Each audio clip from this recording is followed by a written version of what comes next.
How to reset Snapchat quick ad. Hey guys, welcome back to our channel. So today in this video, we are going to discuss about refreshing your quick ad on Snapchat.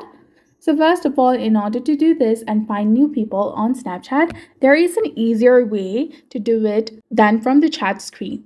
First, you need to go ahead and open your Snapchat application, log into your account, and then tap on your Bitmoji in the top left corner of the screen. This will take you to your profile page. Now you can do this from almost any page in Snapchat.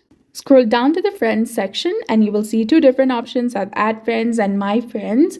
Tap on add friends option and here you will see who has added you.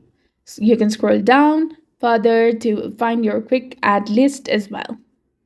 To refresh the list, you need to first hide people that you don't want to see. So tap on the cross to the right of their name to hide them.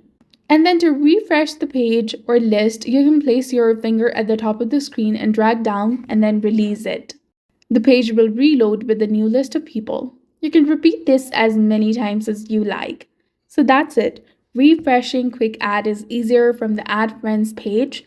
So if you found this guide helpful, please like, share, and subscribe. Thanks for watching, and we'll see you again in the next one.